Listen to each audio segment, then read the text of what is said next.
تہجد کا مکمل طریقہ ہے محمدی اور اس کی فضیلت تو جگہ جگہ قرآن میں اللہ نے اہل ایمان کی نشانی بیان کی ہے.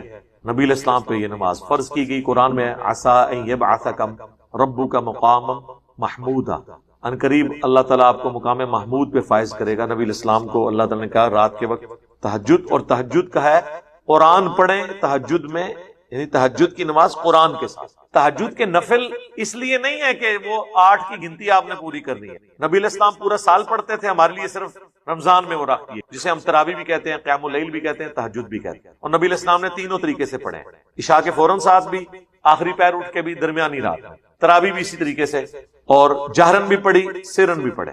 یہ نوافل. تہجد کا مقصد یہ نہیں ہے کہ آپ نے 8 کی گنتی پوری کرنی. تہجد کا پیورلی تعلق قرآن پڑھنے کے ساتھ، وہ آپ پڑھ کوئی نہیں رہے، اس لیے کہ زبانی آتا نہیں، آتا بھی ہو ترجمہ نہیں آتا.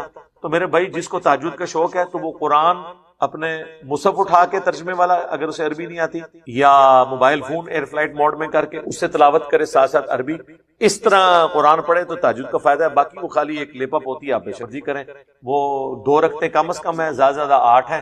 عشاء کے فوراً بعد بھی پڑھ سکتے ہیں، آدھی رات کو بھی، آخری رات میں. اور مسند احمد میں، سنن دارمی میں حدیث موجود ہے کہ جو عشاء کے وتر کے فوراً بعد 2 نفل پڑھ لیں، اگر وہ آخری پیر نہ بھی اٹھے تو اسے اللہ تعالیٰ تہجد کا ثواب دے دے گا، وہ بھی آپ پڑھ سکتے ہیں. اور ایک اور حدیث ہے بخاری و مسلم کی کہ آپ صلی اللہ علیہ وآلہ وسلم نے ارشاد فرمایا کہ رات کی نفلی نماز 2 رکعت ہے. جب تمہیں صبح کا اندیشہ ہو تو 1 رکعت ملا لو، وہ ساری کو تاک کر دے گی، وطر کر دے گی.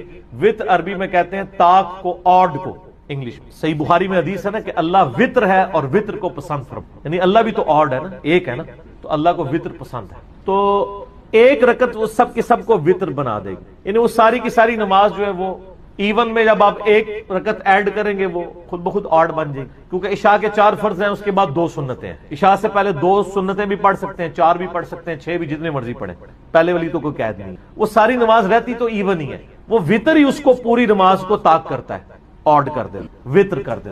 اب یہ جو حدیث ہے کہ اپنی رات کی آخری نماز کو وطر بناؤ، اس کے 2 مطلب ہو سکتے ہیں. ایک تو ڈائریکٹ مطلب ہے کہ وطر آخر میں ادا کرو، اور اس کو سپورٹیو وہ حدیث بھی ہو جاتی ہے کہ 2 جمع 2 جمع 2 اینڈ پہ 1 پڑھ لو. لیکن اس میں الفاظ ہے کہ جب صبح کا اندیشہ ہو جائے، یعنی یہ بالکل آخری پیر میں، تو ظاہر جب آپ آخری پیر میں اٹھے ہوئے ہیں اور آپ نے رات کو وطر نہیں پڑھا ہوا تو وطر تو اینڈ بھی پڑھنا چاہیے. بالکل ٹھیک ہے. دوسرا معنی اس کا یہ ہو سکتا ہے کہ اپنی رات کی نماز کو وطر بناؤ، یعنی الٹیمیٹلی تمہاری نماز رات کی تاک ہی ہونی چاہیے، at the end of the day یا at the end of the night. یہ جو دوسرے والا مطلب ہے نا، یہی صحیح مطلب. پہلے والے مطلب کو احادیث سپورٹ نہیں. اگرچہ الموطا امام مالک میں عبداللہ بن عمر رضی اللہ تعالیٰ عنہما کے بارے میں آتا ہے کہ اگر وہ رات کو عشاء کی نماز کے ساتھ وطر پڑھ لیتے تھے نا، اور پھر وہ رات کو اٹھتے تو وہ 1 دفعہ اور وطر پڑھتے تاکہ رات کو کی نماز کو ایون کر دیں. اس کے بعد پھر وہ دوبارہ سے نوافل پڑھنا شروع کر دیتے جتنے بھی توفیق ہو، اور اینڈ پہ جا کے دوبارہ سے وطر پڑھ لیتے. یعنی وہ رات میں 3 وطر پڑھتے، ایک رات کو پڑھ کے سوئے ہوئے ہوتے، دوسرا اٹھ کے پڑھ کے اس کو ایون کرنے کے لیے، اور تیسرا وہ پڑھتے تھے اینڈ پہ تاکہ میں رات کی آخری نماز کو وطر بناؤں.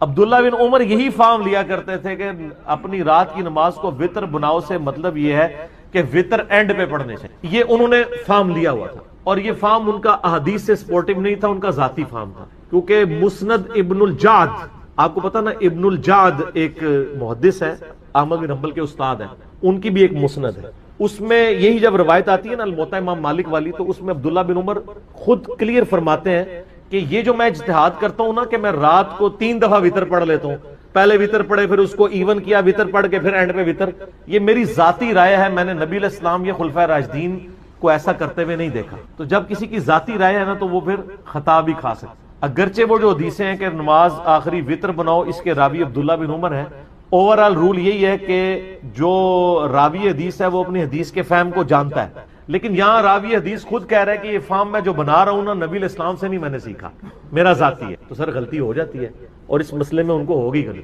اس کی وجہ یہ ہے کہ ابو داؤد کے اندر اور جامعہ ترمذی کے اندر ایک حدیث موجود ہے کہ نبی صلی اللہ علیہ وآلہ وسلم نے فرمایا ایک رات میں 2 دفعہ وطر ادا نہیں. تو عبداللہ بن عمر تو 3 بار پڑھتے تھے، ہو سکتا ہے ان کے ان میں یہ حدیث نہ ہو. وطر ایک ہی دفعہ رات کو، اور یہ حدیث پوری آپ کو ڈیٹیل سے ملے گی ابو داؤد کے. امام ترمذی تو اتنی حدیث لے کے آئے اور ساتھ امام ترمذی نے پھر کمنٹس کی، سر کمال. امام ترمذی حدیث لے کے پھر بتایا کہ علماء اور صحابہ میں اختلاف پایا جاتا ہے اس حدیث کے تحت کہ چونکہ رات میں وتر 2 دفعہ نہیں پڑھے جا سکتے، لہٰذا وہ کہتے ہیں وہ جو حدیثیں ہیں کہ نماز کو آخری نماز کو وتر بناؤ، تو اس کا مطلب یہ ہے کہ اگر کوئی یہ مطلب لیتا ہے، ان کا بعض لوگ یہ مطلب لیتے ہیں کہ وتر کے بعد کوئی نماز ایڈ نہیں کر سکتے، کہتے ہیں لیکن دوسرے لوگوں کا موقف یہ ہے کہ وتر کے بعد اگر کوئی نماز ایڈ بھی کر لے تو وتر ٹوٹے گا نہیں، کیونکہ اگر کسی نے رات کو 3 وتر پڑھ کے سویا تھا، عشاء کے 4 فرض اور 2 سنتیں کتنی ہوگی 6 اور 3 وتر کتنے ہو گئے 9، اس کے بعد رات کو اٹھ کے وہ 2 نفل پڑھ بھی لے تو کتنی ہوگی ٹوٹل 11، تو وتر تو نہیں ٹوٹا، وتر ہی رہا، 2 اور پڑھ لے 13، جتنی مرضی پڑھتا جائے وتر ٹوٹے گا نہیں۔ تو امام ترمذی کہتے ہیں ایک فہم یہ ہے، اور امام ترمذی کہتے ہیں یہی فہم صحیح ہے، اور وہ کہتے ہیں یہ فہم اس لیے بھی صحیح ہے کہ خود نبی علیہ السلام بھی وتر کے بعد 2 نفل پڑھا کرتے تھے، اور پھر وہ آگے حدیثیں لے کے آئے کہ سیدہ ام سلمہ اور سیدہ عائشہ صدیقہ رضی اللہ تعالی عنہا سے روایت ہے کہ نبی صلی اللہ علیہ وآلہ وسلم وتر کی نماز کے بعد 2 نفل پڑھا کرتے تھے، اور یہ جو حدیث ہے نا ترمذی میں، یہ حدیث صحیح مسلم میں بھی موجود، صحیح مسلم میں حدیث ہے کہ سیدہ ام سلمہ سلام اللہ علیہا کہتی ہیں کہ نبی علیہ السلام ہمیشہ وتر کی نماز کے بعد 2 نفل بیٹھ کے پڑھا کرتے تھے، اور صحیح مسلم میں ہی ہے کہ اما عائشہ رضی اللہ تعالیٰ عنہا و سلام اللہ علیہا کہتی ہیں کہ ان سے کسی نے آ کے پوچھا کہ نبی علیہ السلام کا اخلاق کیسا تھا، انہوں نے کہا قرآن نہیں پڑھتے، قرآن ہی نبی علیہ السلام کا اخلاق تھا۔ پھر اس نے پوچھا کہ نبی علیہ السلام کی رات کی وتر کی نماز کیسی تھی، تو وہ کہتی ہیں کہ نبی علیہ السلام 9 رکعت وتر پڑھا کرتے تھے، جس میں 8ویں رکعت میں بیٹھتے تھے، اس کے بعد اس میں 8ویں رکعت میں درود شریف دعاؤں کے بعد پھر کھڑے ہو جاتے تھے، پھر 9ویں میں بیٹھ کے درود شریف دعاؤں کے بعد سلام پھیر دیتے تھے، اور پھر اس کے بعد 2 نفل بیٹھ کے پڑھا کرتے تھے۔ پھر جب آپ بوڑھے ہو گئے تو پھر آپ علیہ السلام نے 7 رکعتیں پڑھنا شروع کر دی وتر کی، اور جس میں آپ 6ٹھی رکعت میں بیٹھتے تھے اور 7ویں رکعت میں، اور پھر سلام پھیرنے کے بعد 2 نفل بیٹھ کے پڑھا کرتے تھے۔ تو وہ جو امام ترمذی نے لکھا وہ صحیح مسلم میں بھی موجود ہے، دونوں حدیثیں ام سلمہ سے بھی اور اما عائشہ سے، کہ نبی علیہ السلام وتر کے بعد 2 نفل بیٹھ کے پڑھا کرتے۔ اچھا، یہ ترمذی کی ڈیٹیل میں نے آپ کو یہ حدیثیں بتا دی۔ یہ جو حدیث ہے نا کہ ایک رات میں 2 دفعہ وتر نہیں پڑھ سکتے، جس کی بنیاد پہ میں نے عبداللہ بن عمر کے موقف کو، ان کے اجتہاد کو غلط ڈکلیئر کیا، اور امام ترمذی بھی ایون غلط ڈکلیئر کرتے ہیں۔ یہ حدیث ابو داؤد میں پوری ہے سیدنا طلق ابن علی سے، یہ مشہور صحابی ہیں۔ حدیث اس طرح کہ طلق ابن علی کے بارے میں ایک تابعی کہتے ہیں کہ وہ ہمارے گاؤں میں آئے، انہوں نے آ کے ہمیں نماز پڑھائی، رمضان کا قیام کروایا، اور انہوں نے قیام رمضان کے بعد وتر بھی ہمیں پڑھائے۔ اس کے بعد وہ اپنے علاقے میں واپس تشریف لے گئے اپنی مسجد میں، وہاں پہ لوگ ابھی تک انتظار کر رہے تھے کہ ہمارے امام آئیں گے تو وہی ہمیں قرات، یعنی ان کی ہم ابتدا میں نماز تراویح یا قیام اللیل کریں گے، تو وہاں جا کے طلق ابن علی نے دوبارہ سے قیام اللیل کروایا اپنے گاؤں کے لوگوں، اور جب وتر کی باری آئی تو طلق ابن علی نے مصلی چھوڑ کے کہا کہ اپنے امام کھڑا کرو، کیونکہ میں نے نبی علیہ السلام سے سنا ہے کہ ایک رات میں 2 دفعہ وتر نہیں پڑھے جا سکتے، تو میں تو وتر پڑھ چکا ہوں۔ اس حدیث سے بے شمار مسائل نکلتے۔ نمبر 1، طلق ابن علی نے ایک مسئلہ یہ کلیئر کر دیا کہ جو رات کو وتر پڑھ چکا ہے اس کے بعد وہ جتنے مرضی نفل پڑھے اس کا وتر نہیں ٹوٹے گا۔ نمبر 2، انہوں نے یہ بھی بتا دیا کہ 2 دفعہ وتر نہیں پڑھے جا سکتے، نبی علیہ السلام سے میں نے خود سنا ہے، تو میں چونکہ ایک دفعہ وتر پڑھ چکا ہوں، اب یہ نہیں کہ میں دوسری بار پڑھوں پھر اس کو توڑ کے پھر اس کو دوبارہ آڈ بناؤں، یہ کام نہیں ہوگا۔ اور نمبر 3، قیام اللیل کی تعداد کے بارے میں کوئی جھگڑا نہیں ہے۔ اگر اہل حدیث کہتے ہیں جو 11 سے زیادہ رکھتے نہیں پڑھنی ہے، تو چلیں ہم مان لیتے ہیں کہ طلق ابن علی نے 11 رکعتیں پڑھائی تھی ادھر، تو 8 پھر آگے پیچھے پڑھائیں گے، کتنی ہوگی 19-20 کے نیڑے پہنچ ہی گئے نا۔ تو یہ تراویح کے مسئلے میں کوئی اختلاف نہیں کرنا چاہیے، کوئی 20 پڑھنا چاہتا ہے 20 پڑھے، اور یہ جو جھگڑا بنایا نا کہ جی وہ نبی علیہ السلام سے 11، ہم کہتے ہیں عمومی عمل 11 ہی ہے، لیکن اگر کوئی 11 سے زیادہ پڑھ لیتا ہے نا تو صحابہ کرام اس کے جواز کے قائل ہیں۔ اسی لیے آپ کو یعنی تابعین میں 40 رکعت تک، امام مالک تو 40 رکعت کے قائل ہیں، تبع تابعی ہیں، اور وہ قائل ہیں عطا بن ابن ابی رباح سے، وہ 20 رکعت پڑھا کرتے تھے۔ اس طرح کئی اور تابعین ہیں جو 40 رکعت بھی پڑھا کرتے تھے، یہ نفلی عبادت ہے، اس میں کوئی جھگڑا نہیں۔ اور پھر وہ کہتے ہیں نہیں، والے حدیث کہتے ہیں نہیں جی جماعت کے ساتھ آپ 11 رکعت پڑھیں، بغیر جماعت کے پڑھ لیں، تو یہاں تو طلق ابن علی نے 2 جگہ جماعت کروائی ہے اور پیچھے نہیں پڑھی، خود پڑھائی ہے۔ تو یہ اہل حدیث والا موقف بھی اس مسئلے میں کمزور ہو گیا، اور حنفیوں کا بھی اگر مان لیں، وہ کہتے ہیں 20 ہی ہیں، تو 20 پہلے پڑھا کے آئے تھے، 20 اور پڑھا دی، 40 ہو گئی، تو تہاڈا بھی موقف غلط ہو گیا، ٹھیک ہے نا؟ کیوں؟ کیونکہ نام ہے وہابی، نہ میں بابی، میں ہوں مسلم علمی کتابی۔ نہ ہم نے وابیوں کا دفاع کرنا ہے، نہ بابوں کے ماننے والے بابیوں کا دفاع کرنا ہے، ہم نے علمی کتابی بات کرنا ہے۔ تو طلق ابن علی نے کلیئر کر دیا، اس حدیث کا فہم بھی بتا دیا کہ ایک رات میں 2 دفعہ وتر نہیں پڑھے جا سکتے۔ تو اس حدیث کی یعنی پوری ڈیٹیل ابو داؤد کے بعد بالکل کھل کے سامنے آ گیا۔ اب آ جائیں کہ نبی علیہ السلام کی جو روٹین میں نے بتایا، مسلم شریف میں حدیث ہے ام سلمہ سے اور سیدہ عائشہ سے کہ نبی علیہ السلام کانا کے الفاظ ہیں، یعنی آپ علیہ السلام کی یہ روٹین میں تھا کہ آپ صلی اللہ علیہ وآلہ وسلم نماز وتر کے بعد 2 نفل بیٹھ کے پڑھا کرتے تھے۔ ان وتروں کے بعد 2 نوافل کی فضیلت کیا ہے، اور نبی علیہ السلام تو بیٹھ کے پڑھتے تھے لیکن ہمیں کھڑے ہو کے پڑھنی چاہیے، یہ پوری ڈیٹیل انشاءاللہ میں یہ اذان عصر کے وقفے کے بعد مسئلہ ڈسکس کروں۔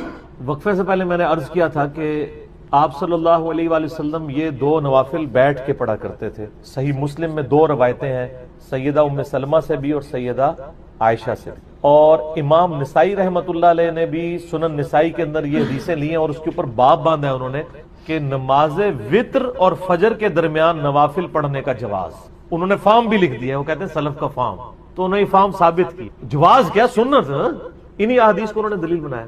اب بیٹھ والا مسئلہ کہ کھڑے ہو کے پڑھنا ہے یا بیٹھ کے، دیکھیں صحیح بخاری میں حدیث ہے، نبی علیہ السلام نے فرمایا جو شخص کھڑے ہو کے نماز پڑھتا ہے نا، اس کے مقابلے میں جو بیٹھ کے پڑھتا ہے اس کو آدھا ثواب ملتا ہے، اور جو لیٹ کے پڑھتا ہے اس کو بیٹھنے سے بھی آدھا ملتا ہے۔ مجبوری کی وجہ سے بعض اوقات کرنا پڑ جاتا ہے، لیکن اگر مجبوری نہ ہو، جو کھڑے ہو کے نماز پڑھ سکتا ہے اسے کھڑے ہو کر ہی پڑھنی۔ رہا نبی علیہ السلام کا معاملہ، یہ صوفیاء نے زیادہ ہنگامہ کھڑا کیا۔ آپ نے دیکھا ہے کہ جو صوفیاء کے ماننے والے ہیں وہ ضد کرتے ہیں کہ وہ وتر کے بعد 2 نفل بیٹھ کے پڑھتے ہیں، کہتے ہیں سنت ہے، لیکن حکم جو ہے وہ سنت پہ فوقیت رکھتا ہے۔ صحیح مسلم میں حدیث ہے، عبداللہ بن عمر بن عاص کہتے ہیں کہ میں نے نبی علیہ السلام کو دیکھا کہ آپ بیٹھ کے نفل پڑھ رہے ہیں، تو میں آپ کے قریب گیا، آپ کے ماتھے پہ ہاتھ رکھا، میں نے، یہ سنت بھی ہے کسی کی طبیعت چیک کرنے کے لیے، تو انہوں نے کہا، نبی علیہ السلام نے فرمایا کہ عبداللہ کیا کر رہے ہو؟ کہا یا رسول اللہ میں نے آپ سے یہ بات سنی ہے کہ جو بیٹھ کے نوافل پڑھتا ہے اس کو آدھا ثواب ملتا ہے، تو میں چیک کروں کہ آپ بیمار تو نہیں جو بیٹھ کے پڑھ رہے ہیں؟ تو آپ علیہ السلام فرمایا میں بیمار نہیں ہوں، لیکن میں تم لوگوں کی طرح نہیں ہوں، مجھے اللہ تعالیٰ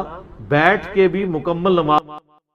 کیا فرض نماز کے بعد 3 بار استغفر اللہ کے بعد 1 دفعہ سید الاستغفار بھی پڑھ سکتے ہیں؟ یہ بدعت تو شمار نہیں ہوگا؟ نہیں، کوئی بدعت نہیں ہوگا۔ صحیح مسلم میں حدیث ہے کہ نبی علیہ السلام فرض نماز کے بعد 3 دفعہ استغفر اللہ پڑھتے تھے اور پھر 1 دفعہ پڑھتے تھے اللہم انت السلام و منک السلام تبارکت یا ذا الجلال والاکرام۔ اور بخاری اور مسلم دونوں میں ہے کہ فرض نماز کا مکمل ہونا نبی علیہ السلام کی ہم تکبیر کی آواز سے پہچانتے تھے، یعنی بلند آواز سے آپ اللہ اکبر کہتے تھے۔ پہلے 1 دفعہ اللہ اکبر بلند آواز سے کہنا ہے، پھر 3 دفعہ آہستہ آواز میں استغفر اللہ۔ یہ ہمارے اہل حدیث بھائی جو ہیں اس سنت پہ عمل کر رہے ہیں، لیکن وہ استغفر اللہ بھی اونچا بولتے ہیں۔ استغفر اللہ اونچا بولنا خلاف سنت ہے، صرف اللہ اکبر بلند آواز سے۔ اور دوسری طرف علماء عرب ہیں، انہوں نے اپنے اذکار کارڈ میں سے اللہ اکبر نکال ہی دیا ہوا ہے، وہ صرف استغفر اللہ پڑھتے ہیں۔ اور جب ان سے پوچھیں کہ یار اللہ اکبر نہیں پڑھتے، وہ کہتے ہیں نہیں، یہ جو بخاری مسلم میں ہے نا کہ نبی علیہ السلام بلند آواز سے تکبیر پڑھتے تھے، تو تکبیر سے مراد استغفر اللہ ہے۔ دیکھیں آپ بندہ کو ضد میں، استغفر اللہ کس عربی ڈکشنری میں تکبیر ہے؟ اگر آپ نہیں مانتے تو ہم آپ کو علم الکلام اور فقہ والا جواب دیتے ہیں۔ بخاری مسلم میں حدیث ہے، حضرت ابو ہریرہ کہتے ہیں کہ نبی علیہ السلام جب نماز شروع کرتے تو تکبیر کہتے، جب رکوع میں جاتے تو تکبیر کہتے، جب رکوع سے سر اٹھاتے تو سمیع اللہ لمن حمیدہ ربنا ولک الحمد کہتے، جب سجدے میں جاتے تو تکبیر کہتے، جب سجدے سے سر اٹھاتے تو تکبیر کہتے۔ تو کیا وہ استغفر اللہ کہتے تھے؟ کہتے نہیں، وہ اللہ اکبر ہی ہوتا تھا۔ تو بخاری مسلم میں جو ہے کہ نماز کا ختم ہونا میں تکبیر کی آواز سے پہچانتا تھا، تو وہ بھی پھر استغفر اللہ نہیں، تکبیر ہی ہے۔ یہ میں نے فقی علماء عرب کو بھی دی تھی، اور وہ بڑے ضد میں ہیں۔ وہ کسی کارڈ کے اوپر ان سے جو عربی کارڈ بھی چھپ کے آتے ہیں نا، آپ لوگ دیکھیں نا، وہ اللہ اکبر نہیں لکھا ہوتا۔ یہ تو شکر ہے دارالاسلام والوں نے، چونکہ انٹرنیشنلی سب سے بڑا ادارہ ہے اہل حدیث کا، انہوں نے جو اذکار والے چھاپے اس میں اللہ اکبر چھاپا ہے، تو یہ عام ہوا ہے، ورنہ پاکستان کے اہل حدیث بھی اس کے اندر مبتلا ہو گئے تھے۔ اب ایون یہاں جو عرب ملکوں سے اہل حدیث آتے ہیں نا، وہ اللہ اکبر نہیں اونچا کہتے، وہاں پہ ٹرینڈ نہیں ہے، وہ سنت ہی کھا گئے ہوئے ہیں۔ دیکھو ایک سوال میں کتنے جواب دیتے ہیں۔ تو استغفر اللہ کے بعد آپ سید الاستغفار پڑھ سکتے ہیں۔ بخاری میں حدیث ہے، جو بندہ سید الاستغفار صبح کے وقت 1 دفعہ پڑھ لے پورے یقین کے ساتھ، یہ انٹرنیشنل نمبر کے مطابق ہے 6306۔ ٹھیک ہے جی، ابھی تو میں جوان ہوں۔ اللہم انت ربی لا الہ الا انت خلقتنی وانا عبدک وانا علی عہدک ووعدک ما استطعت اعوذ بک من شر ما صنعت ابوء لک بنعمتک علی وابوء بذنبی فاغفر لی فانہ لا یغفر الذنوب الا انت. جو صبح کے وقت پورے یقین سے پڑھ لے مرن شام سے پہلے مر گیا تو جنتی ہے، اور جو شام کو پڑھ لے صبح سے پہلے مر گیا تو جنتی. یہ صبح شام کے اذکار بلو کارڈ میں ہمارا یہ ذکر موجود ہے. آپ یہ سید الاستغفار فرض نماز کے بعد پڑھ سکتے ہیں، بلکہ سنت بھی ہے. گرین کارڈ میں ہم نے نہیں ڈالا ہوا، جگہ نہیں تھی. مسند البزار میں صحیح سند کے ساتھ یہ حدیث موجود ہے کہ نبی علیہ السلام فرض نماز کے بعد بھی ایک دفعہ سید الاستغفار پڑھتے تھے. تو نہ صرف یہ جائز ہے بلکہ سنت ہے. اور میں الحمدللہ فرض نماز کے بعد جو آیت الکرسی کا وظیفہ ہے، باقی اذکار ہیں، تو میں سید الاستغفار ہر فرض نماز کے بعد پڑھتا ہوں، کیونکہ نبی علیہ السلام کی سنت تھی. سید الاستغفار بھی، اور 3 دفعہ استغفر اللہ علیہ سے، اور اللہم انت السلام منک السلام، اور باقی اذکار تسبیحات فاطمہ الگ سے. ہم کیا رکوع، سجدہ اور نماز دیگر مقامات پہ جہاں تسبیحات اور دعا کی جاتی ہے اس کے بعد درود شریف پڑھ سکتے ہیں؟ ضرور پڑھیں. دعائیں نبی علیہ السلام کی حدیث ہے صحیح مسلم میں کہ سجدے میں تم اپنے رب کے سب سے قریب ہوتے ہو، اس وقت زیادہ سے زیادہ دعائیں کرو. لیکن صحیح مسلم میں حدیث ہے مولا علی رضی اللہ تعالیٰ عنہ سے کہ نبی علیہ السلام نے ہمیں سجدے اور رکوع میں قرآن پڑھنے سے منع کیا ہے. قرآن نہ پڑھیں، دعائیں پڑھیں، اور دعا قرآن والی دعا بھی پڑھ سکتے ہیں. ربنا آتنا فی الدنیا حسنہ اگر کوئی پڑھتا ہے وہ قرآن نہیں پڑھ رہا، قرآنی دعا پڑھ رہا ہے، دعا کی نیت سے، کیونکہ یہ تو الگ سے حدیث میں بھی ہے. ورنہ تو سبحان اللہ بھی تو قرآن میں آیا ہے، وہ بھی نہیں پڑھ سکتے ہیں. الحمدللہ آیا قرآن میں نہیں. قرآن کی نیت سے قرآن پڑھنا منع ہے. قرآنی دعائیں، قرآنی اذکار رکوع اور سجود میں پڑھیں. بلکہ نبی علیہ السلام دعا نہیں پڑھتے تھے، سبحانک اللہم ربنا وبحمدک اللہم اغفر لی، بخاری مسلم میں آتا ہے رکوع اور سجدے میں. یہ دعا ہی ہے نا، استغفار ہے، دعا ہے، اے اللہ مجھے بخش دے. اس کے بعد آپ درود شریف پڑھیں، اللہم صلی علی محمد وعلی آل محمد. ٹھیک ہے، درود شریف بھی چونکہ دعا ہے نبی علیہ السلام کے حق میں. اہل تشیع تو پڑھتے ہیں رکوع اور سجدے میں، آپ بھی پڑھیں، کوئی مسئلہ نہیں ہے. وطر میں بھی ہم تو پڑھتے ہیں اہل سنت، دعائے قنوت کے بعد درود شریف.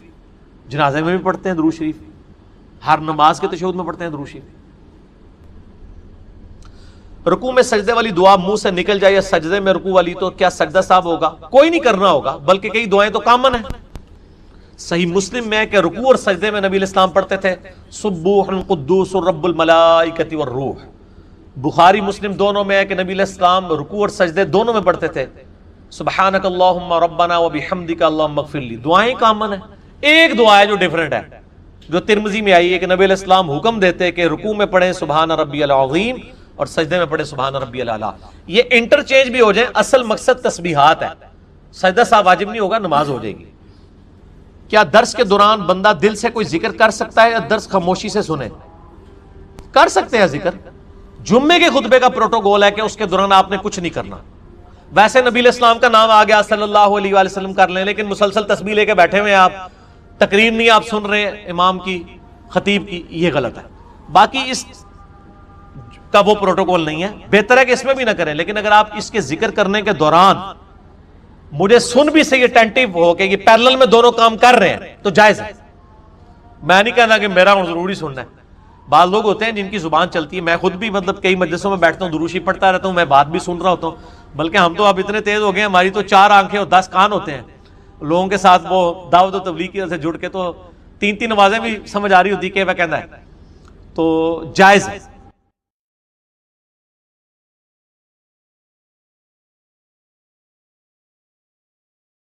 اللہ کی یاد، لا الہ الا انت سبحانک انی کنت من الظالمین، سورۃ الانبیاء میں آیا. اور اللہ تعالیٰ نے فرمایا سورہ الصفات میں کہ اگر یونس اس دعا کے ساتھ ہمیں یاد نہ کرتا، ہائے ہائے، تو پھر اسی دن مچھلی کے پیٹ سے نکالا جاتا جس دن کے مردے نکالے جائیں گے. یعنی قیامت تک، یعنی وہ مچھلی یونس کی قبر بن جاتی اگر وہ یہ دعا نہ کرتا. اس سے کئی رزلٹ نکلے.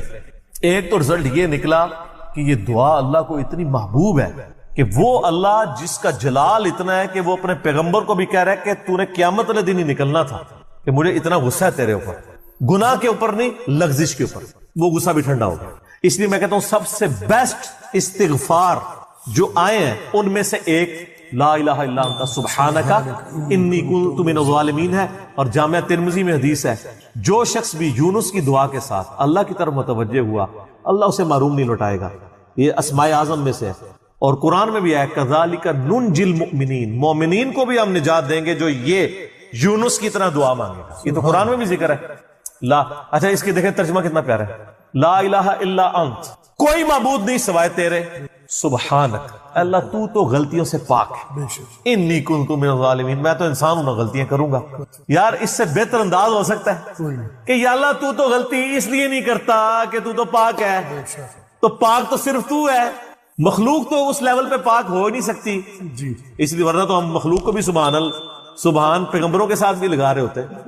انسان جتنا بھی پرفیکٹ ہو پاک نہیں ہو سکتا. انبیاء کو اللہ نے گناہوں سے پاک کیا ہے، لغزشیں ان سے بھی ہوئی ہیں، حضرت آدم علیہ السلام سے لغزش ہوئی ہے، نوح علیہ السلام نے کافر بیٹے کے لیے دعا کی ہے، موسیٰ علیہ السلام سے بندہ مر گیا، نبی علیہ السلام کی 4 لغزشیں قرآن میں ذکر ہوئی ہیں، غزوہ احد پہ بددعا نکل گئی تھی زبان سے، تو وہ سورہ آل عمران میں آیا کہ آپ کو کوئی اختیار نہیں ہے، آپ نے بددعا دی ہے، اللہ چاہے تو ان کو ہدایت دے. اور پھر اسی خالد ابن ولید کو ہدایت بھی مل گئی، اور اسی مبارک زبان سے جس سے بددعا ملی تھی سیف اللہ کا لقب بھی مل گیا. ٹھیک ہے، یہ سب اللہ کے اختیار ہے. پرفیکٹ صرف گاڈ ہے، اس کی کوئی مخلوق بھی پرفیکشن میں اس لیول پہ نہیں جا سکتی. مخلوق کی یہ اللہ کا نقص نہیں ہے بلکہ مخلوق کا نقص ہے کہ جو مخلوق ہوگا نا وہ پرفیکٹ نہیں ہو سکتا. جیسے خالق ہمیشہ سے ہے، مخلوق ہمیشہ سے ہو ہی نہیں سکتی. وہ کہتے ہیں نا اکثر لوگ سوال کرتے ہیں کہ اللہ تعالیٰ اپنے ساتھ کا ایک اور خدا پیدا کر سکتا ہے. ہم کہتے ہیں یہ محال ہے، اس لیے کہ جو پیدا ہوگا وہ خدا ہوگا ہی نہیں. جو پیدا ہو گیا تو خدا کون ہے؟ لم یلد ولم یولد. ٹھیک ہو گیا. تو ذکر بھی کریں سر، اللہ کو یاد کریں، جھوم جھوم کے ہر جگہ ذکر کریں. کوئی پروٹوکول نہیں، نہ وضو نہ غسل، ذکر کے لیے کوئی پروٹوکول نہیں ہے. جب مرضی ذکر کریں، اللہ کو یاد کریں. اور اس کے لیے کپڑے پہننا ہونا بھی ضروری نہیں ہے. اکثر لوگ یہ سمجھتے ہیں کپڑے پہننا ضروری ہے، نہ کوئی ضروری نہیں ہے. بعض اوقات بندہ وضو کے لیے اندر چلا جاتا ہے، غسل کے لیے یا غسل کرتے ہوئے تو لوگ بسم اللہ نہیں پڑھتے ہیں، کپڑے پہن کے پھر بسم اللہ پڑھتے ہیں. سر اللہ اور بندے کا کون سا پردہ ہے؟ ٹھیک ہے، آپ کر سکتے ہیں ذکر. اگلا سوال ہے، میں نے اپنی زندگی میں بہت شرک کیا ہے لیکن الحمدللہ اب توبہ کر چکا ہوں، لیکن اس کے باوجود یہی فکر دامن گیر رہتی ہے کہ شرک تو ناقابل معافی گناہ ہے.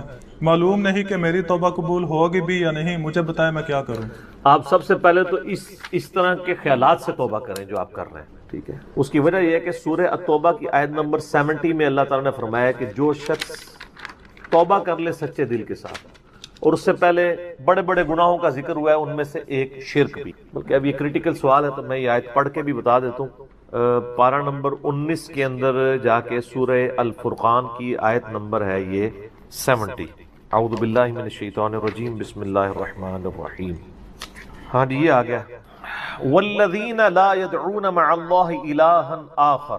یعنی اللہ تعالیٰ اہل ایمان کی نشانی بتا رہا ہے کہ وہ ایسے لوگ ہیں کہ وہ اللہ کے ساتھ کسی اور کو الہ کے طور پر نہیں پکارتے. ولا يقتلون النفس التي حرم اللہ الا بالحق، اور کسی جان کو ناحق قتل نہیں کرتے. ہاں بفتوی شریعت والا معاملہ علیحدہ ہے، یعنی قتل کے بدلے قتل، وہ بھی گورنمنٹ کا جوڈیشری کا کام ہے، آپ نے خود نہیں کرنا. ولا یزنون، نہ زنا کرتے ہیں. ومن یفعل ذلک یلقى اثاما، جو کوئی یہ 3 گناہ کرے گا ان قریب ان کا عذاب چکھ لے گا. کون سے 3 بڑے گناہ گنوائے گئے ہیں؟ نمبر 1 اللہ کے ساتھ شرک، نمبر 2 قتل ناحق، اور نمبر 3 زنا. حتیٰ کہ بخاری مسلم میں ایک حدیث ہے کہ نبی علیہ السلام سے جب بڑے بڑے گناہوں کے بارے میں پوچھا گیا نا تو آپ نے یہی 3 گناہ گنوائے، اور پھر آپ نے کہا قرآن پڑھ کے دیکھو. یعنی نبی علیہ السلام بھی اپنی بات کی دلیل میں قرآن پیش کرتے ہیں. ماشاء اللہ تعالی.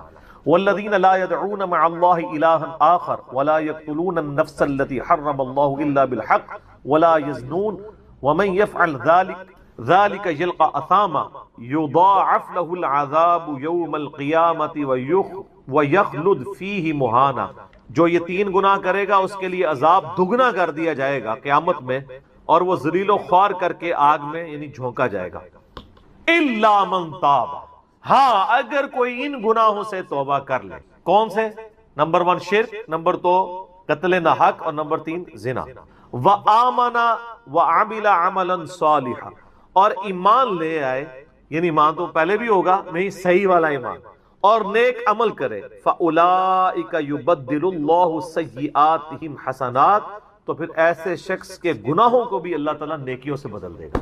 صرف معافی نہیں سر، جتنے بڑے بڑے گناہ تھے اسی لیول کی بڑی بڑی نیکیاں. وَكَانَ اللَّهُ غَفُورًا رَحِيمًا، اور اللہ تعالیٰ تو بخشنے والا مہربان ہے. وَمَن تَابَ وَعَمِلَ صَالِحًا، جو کوئی توبہ کرے اور نیک اعمال کرے، فَإِنَّهُ يَتُوبُ إِلَى اللَّهِ مَتَابًا، تو اللہ تعالیٰ کہتا ہے کہ میرے ذمے ہے اس کی توبہ کو قبول کرنا. یعنی اللہ تعالیٰ نے اپنے اوپر خود سے واجب کیا، حالانکہ اللہ تعالیٰ کسی چیز کا پابند نہیں ہے کہ جو میری طرف رجوع لائے گا میں اسے ضرور معاف کروں. تو اگر کسی شخص کو اس طرح کا وہم آتا ہے نا، اور یہ وہم اس لیے بھی آ رہا ہوتا ہے، بعض اوقات لوگ یعنی اس کا ترجمہ کرتے ہوئے بالکل لفظی ترجمہ کر رہے ہوتے ہیں. قرآن حکیم کی آیات چونکہ پورے کانٹیکسٹ کے ساتھ ہوتی ہیں، بیک گراؤنڈ میں آیات نازل ہوئی ہوتی ہیں، لہٰذا میں جب بھی ان آیات کا ترجمہ کرتا ہوں نا، جب اسپیسیفکلی شرک کو ایڈریس کر رہا ہوتا ہوں، میرا لیکچر نمبر ہے مسئلہ نمبر 3 دعا صرف اللہ ہی سے، اور سچ پیپر بھی ہے اس کے اوپر، تو ہم یہ ترجمہ جو ہے نا، یہ آیت ان اللہ لا یغفر ان یشرک بہ، بے شک اللہ اس گناہ کو کبھی معاف نہیں کرے گا کہ کوئی شخص اللہ کے حضور قیامت والے دن اس حال میں پیش ہوا کہ اس نے دنیا میں شرک کیا ہوا، یعنی بغیر توبہ کے وہ مرا. وَيَغْفِرُ مَا دُونَ ذَلِكَ لِمَن يَشَاءُ، اور شرک کے علاوہ ہر گناہ معاف کر دے گا، وہ بھی اوپن لائسنس نہیں، جس کے لیے چاہے گا. یعنی جو شخص شرک سے توبہ کیے بغیر گیا نا، اس کی تو توبہ ہے ہی نہیں قیامت.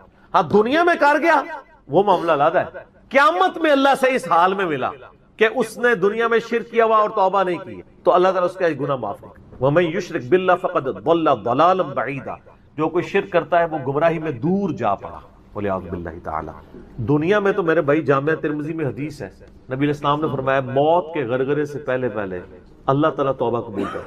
موت کے غرغرے سے مراد ہے نزع کا عالم طاری ہونے سے پہلے. جب کسی کو موت نظر آ گئی نا، اب وہ توبہ نہیں کر سکتا. تو قرآن حکیم میں ہے نا، فرعون جب ڈوبنے لگا تھا تو اس نے کیا کہا تھا، میں ہارون اور موسیٰ کے رب پر ایمان لاتا ہوں، بنی اسرائیل کے رب پہ. تو اللہ تعالیٰ نے کیا فرمایا تھا، الآن، اب لایا ایمان. حالانکہ ایمان تو لے آیا تھا، وہ غرغرہ تو وہ لے ہی رہا تھا نا، غوطہ تو کھا رہا تھا نا. تو موت کے غرغرے سے مراد ہے نزع کا عالم طاری ہونے سے پہلے. اور اس میں ایک پوائنٹ کئی دفعہ ہائی لائٹ کر چکا ہوں، یہاں پہ بھی کر دوں. اگر آپ کو کسی شخص کے بارے میں یہ پتا چل جائے نا کہ اس کو لا علاج بیماری لگ چکی اور وہ کچھ عرصے میں ایکسپائر ہو جائے گا، جیسے کینسر ہے، یعنی ہم نے یہ لرن کر لیا نا کہ کینسر جب 3rd سٹیج کے اوپر پہنچ جاتا ہے تو وہ انسان بچتا نہیں. جس شخص کو کینسر ہوا ہے، یا سپوز اس کے گردے فیل ہو گئے، یا دل بالکل ایج پہ پہنچ چکے، ایسے لوگوں کو یعنی پاکستان انڈیا میں تو لوگ چھپاتے ہیں کہ پہلے ہی نہ کہیں مر جائے. وہ سن کے کتنی ران کن بات ہے کہ مسلمان جس کے لیے موت ایسٹ ہونی چاہیے، چلو کافر کو تو سمجھ آتا ہے، اس نے تو دنیا ہی کمائی ہے نا، مسلمان بھی مرنے سے پہلے مر جاتے ہیں موت کا سن کے. ایسا تو نہیں ہونا چاہیے اصولاً. اور یہ ٹانٹ اللہ نے قرآن پاک میں یہودیوں کو دی ہے سورہ جمعہ کے اندر، کہ کہتے ہیں نا اللہ کے بڑے چہیتے ہیں، ان کو کہو کہ تم موت کی تمنا کرو اگر تم سچے ہو. اگر تم اللہ کے چہیتے ہو تو پھر موت تو تمہارے لیے خوشخبری ہونی چاہیے، لائبلٹی نہیں ہونی چاہیے، ایسٹ ہونی چاہیے. اب یہی تان ہمیں بھی آ رہا ہے، مسلمان کی حالت نہیں ہونی چاہیے، اس کو موت کا پتہ چلے تو جناب وقت سے پہلے ہی مرنے کی کوشش کرے. تو لیکن آپ یورپ امریکہ میں اگر کسی کو بیماری ہو نا، اس کو بتا دیا جاتا ہے کہ سر پلان کر لیں، 6 مہینے ہیں، اور 6 مہینے بھی ان کے پلان ہیں، وہ 6 سال بھی ہو سکتے ہیں، 6 گھنٹے بھی ہو سکتے ہیں، وہ تو اللہ کی مرضی ہے، وہ ایک ایسٹیمیٹ بتاتے ہیں. یہاں پہ لوگ چھپا لیتے ہیں. اس کا نقصان یہ ہے کہ نہ وہ اپنی لائف کو یعنی کوئی وراثت کے پوائنٹ آف ویو سے مینج کر سکتا ہے، اور سب سے بڑھ کے اسے توبہ کی طرف آپ کو لانا چاہیے. میں تو کہتا ہوں جی کسی کو کینسر ہو گیا ہے، ابھی اس میں موت کا غرغرہ نہیں آیا، کوئی کینسر ہوا ہے نا، پتہ نہیں کب مرنا ہے، ٹھیک ہے نا، نزع کا عالم بھی نہیں ہے، اس کو سب سے پہلے بتائیں کہ بھئی تمہیں لا علاج بیماری ہے، تمہاری ڈیتھ کسی بھی وقت ہو سکتی ہے، اللہ کی طرف رجوع لاؤ. سر اس نے پوری زندگی بھی عیاشی کی تھی نا، وہ اپنی آخرت مینج کر سکتا، وہ تو خیر کر سکتا ہے، ہمیں بھی اپنی آخرت مینج کرنی چاہیے. روزانہ مرنے سے پہلے توبہ کرنی چاہیے. روزانہ ہم مرتے ہیں نا، صحیح بخاری میں حدیث ہے نا، نبی علیہ السلام رات کو سوتے ہوئے کیا دعا مانگتے تھے، اللہم باسمک اموت و احیا، میں تیرے نام پر مرتا اور جیتا ہوں، یعنی سوتا اور جاگتا ہوں. کیونکہ صحیح بخاری میں حدیث ہے موت جو ہے وہ نیند کی بہن ہے. اور جب آپ صبح اٹھتے ہیں تو وہ بھی صحیح بخاری میں دعا ہے، الحمدللہ الذی احیانا بعد ما اماتنا والیہ النشور. تمام تعریفیں اس اللہ کے لیے ہیں جس نے مجھے مرنے کے بعد زندہ کیا، یعنی موت کے بعد زندہ، اور میں نے پلٹ کے اس کی طرف جانا ہے. تو رات کو سونے سے پہلے توبہ کریں، اور سب سے بیسٹ توبہ تو وہ بخاری مسلم میں حدیث ہے، جس نے رات میں سورۃ البقرہ کی آخری 2 آیات پڑھ لی اسے ہر چیز سے کفایت کر جائیں گی. آمن الرسول بما انزل الیہ من ربہ والمؤمنون کل آمن باللہ وملائکتہ وکتبہ ورسلہ لا نفرق بین احد من رسلہ وقالوا سمعنا واطعنا غفرانک ربنا والیک المصیر لا یکلف اللہ نفسا الا وسعها. آنورڈ. اس میں تجدید ایمان بھی ہے، اللہ پر ایمان، کتابوں پر، فرشتوں پر. اس کے بعد دعائیں ہیں، ربنا لا تؤاخذنا ان نسینا واخطانا. اس کے اندر توبہ شامل ہے. سب سے بیسٹ تجدید ایمان جو ہے سورہ بقرہ کی آخری 2 آیات ہیں، اور یہ ہمارے وظیفے میں ہم نے بلو کارڈ کے اوپر بھی لکھا ہے کہ نبی علیہ السلام نے فرمایا، اور یہ حدیث بخاری مسلم دونوں میں، جو شخص رات کو سونے سے پہلے سورۃ البقرہ کی آخری 2 آیات پڑھ لے، اس میں جو کچھ اللہ سے مانگا ہے وہ اس کو دے دیا جائے گا. یہ بھی الفاظ ہے. تو اس میں کیا کچھ مانگا ہوا ہے؟ تو تجدید ایمان. پھر صحیح بخاری میں حدیث ہے کہ نبی علیہ السلام فرمایا جو صبح یقین کے ساتھ 1 دفعہ پڑھ لے سید الاستغفار، اور شام سے پہلے اگر مر گیا سیدھا جنت میں جائے گا. اور اگر شام کو پڑھ لیا پورے یقین کے ساتھ، یقین سے مراد ہے کہ باقی توبہ کا اس کا ارادہ ہوا، صبح سے پہلے مر گیا سیدھا جنت. اللہم انت ربی لا الہ الا انت خلقتنی وانا عبدک وانا علی عہدک ووعدک ما استطعت اعوذ بک من شر ما صنعت ابوء لک بنعمتک علی وابوء بذنبی فاغفر لی فانہ لا یغفر الذنوب الا انت. یہ سید الاستغفار ہے. تو یہ وہ ہے توبہ جو روزانہ کرنی چاہیے، نزا سے پہلے پہلے، یعنی صبح پہ پڑھے شام کو پڑھے. بلکہ مسند البزار میں صحیح سند کے ساتھ ہے کہ نبی صلی اللہ علیہ وآلہ وسلم ہر فرض نماز کے بعد بھی سید الاستغفار پڑھتے ہیں. ہر فرض نماز کے بعد ایک تو ہم پڑھتے ہیں نا اللہ اکبر استغفر اللہ استغفر اللہ استغفر اللہ اللہم انت السلام منک السلام تبارک یا ذا الجلال والاکرام. اس کے بعد آپ سید الاستغفار آیت الکرسی بھی پڑھیں. آیت الکرسی کے بارے میں بھی آیا ہے سنن نسائی الکبریٰ کے اندر صحیح سند کے ساتھ، ہم نے گرین کارڈ میں ڈالا ہے کہ جو شخص آیت الکرسی فرض نماز کے فوراً بعد پڑھے گا مرتے ہی جنت میں جائے گا. لیکن نماز پڑھے گا، خالی آیت الکرسی نہیں، نماز کے فوراً بعد، تو نماز بھی اس کو پڑھنی چاہیے. تو اس طرح یعنی تجدید ایمان والا یہ معاملہ بھی کرنا چاہیے، اور یہ وہمی نہیں بننا چاہیے کہ اللہ تعالیٰ معاف نہیں کرے گا. صحیح بخاری اور مسلم دونوں میں حدیث ہے کہ میں اپنے بندے کے گمان کے قریب ہوں. جو بندہ میرے لیے گمان کرتا ہے میں ویسا ہوں اس کے. جو شخص یہ کہتا ہے اللہ مجھے معاف نہیں کرے گا تو اس کو واقعی اللہ معاف نہیں، اور جو کہے گا کہ اللہ تعالیٰ مجھے معاف کر دے گا اسے اللہ معاف کر. تو انشاءاللہ تعالیٰ یہ کبھی ایسا نہیں کرنا چاہیے اللہ تعالیٰ سے نا امیدی والا معاملہ. آپ اپنے رب کے وعدوں پر، نبی صلی اللہ علیہ وسلم کے وعدوں پر یقین رکھیں کہ جس شخص نے سچے دل سے توبہ کی ہے اس کی نہ صرف توبہ قبول ہوگی سورۃ الفرقان آیت نمبر 70 کے تحت، بلکہ اس کے گناہوں کو بھی نیکیوں سے بدل دیا جائے گا. تو اللہ تعالیٰ رجوع لانے والوں کو پسند فرماتا ہے. بار بار رجوع لاتے رہنا چاہیے. اللہ تعالیٰ سے اپنے آپ کو آزاد نہیں کرنا چاہیے. نیکی کی ہو یا نہ کی ہو، گناہ کیا ہو یا نہیں کیا، یہ علیحدہ سے بات ہے. نبی علیہ السلام سے بڑھ کر کون نیک ہو سکتا ہے؟ صحیح بخاری میں حدیث ہے کہ میں بھی روزانہ 70 سے زیادہ دفعہ اپنے رب کی طرف استغفار لے کے آتا ہوں. استغفر اللہ و اتوب الیہ، نبی علیہ السلام. اور یہ 70 کا عدد آپ نے کثرت کے لیے بولا ہے. عربی میں 70 کا مطلب 70 ڈیجٹ نہیں ہوتا. 70 کا مطلب 1000 دفعہ بھی ہو سکتا ہے، 10,000 دفعہ بھی ہو سکتا ہے، 100 دفعہ بھی ہو سکتا ہے. کثرت کے لیے بولا جاتا ہے. تو استغفار تو بندے کی ضرورت ہے، یہ اللہ سے ایک نیکی ہے، اور ہر چیز کے ساتھ استغفار اٹیچ ہے. آپ دیکھیں کہ محفل سے اٹھنے کی جو دعا ہے اس میں استغفار ہے، سبحانک اللہم وبحمدک اشہد ان لا الہ الا انت استغفرک واتوب الیک. سنن نسائی میں حدیث ہے. پھر سنن نسائی الکبریٰ میں حدیث ہے کہ نبی علیہ السلام وضو کے بعد بھی یہ دعا پڑھتے تھے، سبحانک اللہم وبحمدک اشہد ان لا الہ الا انت استغفرک واتوب الیک. اور فرمایا یہ پڑھ لو تو یہ اللہ تعالیٰ قیامت کے دن تک کے لیے اس کو سنبھال کے رکھ دے گا، تمہیں اس کے عوض نیکیاں ملیں گی. ٹھیک ہے نا؟ تو رجوع اللہ، استغفار، ہر وقت اللہ کی طرف رجوع لاتے رہنا. اور سب سے بیسٹ یہ ہے کہ نماز کے تشہد کی آخری جو دعائیں والا پورشن ہے نا اس میں استغفار مانگیں، کیونکہ صحیح بخاری میں حدیث ہے جب درود شریف تشہد میں پڑھ چکو اس کے بعد جو چاہو اپنے رب سے مانگو. سجدوں میں بھی مانگیں. صحیح مسلم میں حدیث ہے سجدے میں انسان اپنے رب کے سب سے زیادہ قریب ہوتا ہے. تم خوب رب سے دعائیں مانگا کرو. اور نبی علیہ السلام نے دعا بھی سکھا دی. بخاری اور مسلم دونوں میں ہے کہ نبی علیہ السلام رکوع اور سجدے میں پڑھتے تھے سبحانک اللہم وبحمدک اللہم اغفر لی. یہ ہمارے وہ اذکار میں لکھا نا سبحانک اللہم وبحمدک اللہم اغفر لی. تو اس میں دعا ہی ہے. پھر 2 سجدوں کے درمیان میں رب اغفر لی رب اغفر لی ہے. سر استغفار تو ہر جگہ ہی چل رہا ہوتا ہے. تو اللہ کی طرف رجوع لائیں اور اللہ سے امید رکھیں. دنیا میں کسی نے توبہ کر لی تو موجہ ہی موجہ، یہ آخرت کے لیے معاملہ ہے. تو شرک، یار آپ نے کیا شرک کیا ہوگا جو صحابہ کرام نے قبول ایمان سے پہلے کیا. سر صحیح مسلم میں حدیث ہے 321 نمبر، میں نے کربلا والے ریسرچ پیپر میں ڈالی، بڑی لمبی حدیث ہے. عمر بن عاص رضی اللہ تعالیٰ عنہ کہتے ہیں کہ جب مجھے یہ اندازہ ہوا کہ اب نبی علیہ السلام یعنی غلبہ پائیں گے، یعنی اللہ نے ان کا سینہ اسلام کے لیے کھول دیا. اسلام قبول کرنے کے لیے نبی صلی اللہ علیہ وآلہ وسلم کی خدمت میں حاضر ہوئے تو خود ہی بتاتے ہیں، اور انہوں نے اپنے نزا کے عالم میں موت کے وقت میں اپنے بیٹے کو، بڑی لمبی بڑی رکت انگیز حدیث ہے، میرا یوٹیوب پہ کلپ بھی ہے، عمرو بن عاص کی موت کے وقت اشک بار آنکھوں سے سننے والی. تو خیر اس میں یہ بھی الفاظ ہیں، کہتے ہیں جب میں نبی صلی اللہ علیہ وسلم کے پاس ایمان لانے کے لیے گیا نا تو نبی علیہ السلام نے اپنا دایاں ہاتھ آگے بڑھایا بیعت کرنے، تو کہتے ہیں میں نے دایاں ہاتھ بڑھایا لیکن حضور کے ہاتھوں میں ہاتھ دینے سے پہلے ہی کھیں. میں نے کہا یا رسول اللہ پہلے مجھے گارنٹی دیں کہ میں نے جو کچھ اسلام کے خلاف سازشیں کی ہیں پچھلے 19 سال میں، اسلام کے آنے کے بعد 19 سال تک اسلام کے خلاف یہ اور خالد ابن ولید دونوں، یہ دونوں کٹھے مسلمان ہوئے تھے ایک ہی دن ایک ہی وقت میں، 19 سال.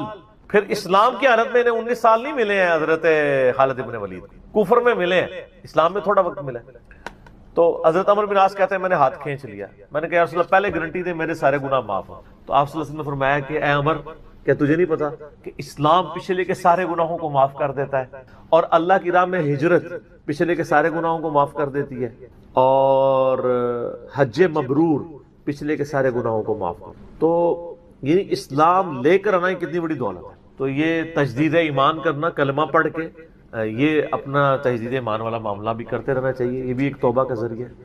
اللہ سے امید رکھیں. اللہ کو اصل میں باغی پسند نہیں ہے، جو گناہ کر کے توبہ کر لیتے ہیں نا وہ اللہ کو بڑے پسند ہیں، اتنے پسند ہیں کہ ایک بڑی عجیب و غریب روایت ہے صحیح بخاری اور مسلم میں، صحیح مسلم میں زیادہ ڈیٹیل ہے کہ نبی علیہ السلام فرماتے ہیں اگر تم گناہ کرنا چھوڑ دو گے تو اللہ تعالیٰ تمہیں ختم کر دے گا، اور ایسی مخلوق لے کے آئے گا کہ جو گناہ کرتی ہو اور اللہ ان کو معاف کر کے خوشی محسوس کرے. اچھا اس کو بعض لوگوں نے دوسری طرف لے لیا، ان کا جی اللہ تعالیٰ گناہوں سے بڑا خوش ہوتا ہے. نہیں نا، اصل میں یہ بتانا چاہ رہے تھے نبی صلی اللہ علیہ وآلہ وسلم کہ انسان کے اندر بلٹ ان فالٹ رکھا گیا ہے کہ وہ غلطی کرے گا. اصل مسئلہ یہ ہے کہ وہ آدمی بنے. آدم نے اپنی غلطی کو جسٹیفائی کیا نہیں، جب غلطی کی تو کیا کہا ربنا ظلمنا انفسنا وان لم تغفر لنا وترحمنا لنکونن من الخاسرین، معاف کر دیا اللہ نے. شیطان نے اپنی غلطی کی جسٹیفیکیشن دینا شروع کر دیا، میں ایسے بہتر ہوں، تو نے اس کو مٹی سے بنایا، مجھے آگ سے بنایا ہے، میں اس کو کیسے سجدہ کروں. جو اپنی غلطی کی جسٹیفیکیشن دے وہ شیطان ہوتا ہے، اور جو اپنی غلطی کی جسٹیفیکیشن دیے بغیر سیدھی معافی مانگ لے وہ آدمی ہوتا ہے. ہم کہتے ہیں نا آدمی، آدم کے ساتھ اس کی مضبوط ہو جاتی ہے. تو رجوع اللہ، تو وہ نبی علیہ السلام یہ بتانا چاہ رہے تھے کہ ایسی مخلوق جو گناہ نہ کرے وہ تو آلریڈی اللہ کے پاس موجود ہے. فرشتے، اللہ نے انسان اور جن کو ایسی مخلوق بنایا ہے جو اپنی ول سے اپنے رب کو چوائس کرے. فَأَلْهَمَهَا فُجُورَهَا وَتَقْوَاهَا، ان میں یعنی برائی کا مادہ بھی رکھ دیا، اچھائی کا بھی، وہ خود اپنی عقل ایز اے انسٹرومنٹ یوز کر کے یہ اللہ تعالیٰ کو خود سے وہ چوز کرے. ایسی مخلوق اللہ کو چاہیے تھی. سر یہی وہ چیز ہے جیسے انسان فرشتوں سے افضل ہو جاتا ہے. اور میں اکثر کہا کرتا ہوں کہ یہ وہ دولت ہے جو جبرائیل کے پاس بھی نہیں ہے. سر جبرائیل مجھ سے اگر میرا ایمان ایکسچینج کرنا چاہے نا میں نہیں کرتا. جبرائیل نے خدا کو مانا ہے خدا کی مرضی سے، اور میں نے خدا کو مانا ہے اپنی مرضی سے، اس کا کوئی ایکویلنٹ نہیں. اسی لیے انسان اشرف المخلوق ہے، اسی لیے انسان کو اللہ نے اتنا درجہ ہے. فرشتے سے بہتر انسان بننا، مگر اس میں لگتی ہے محنت.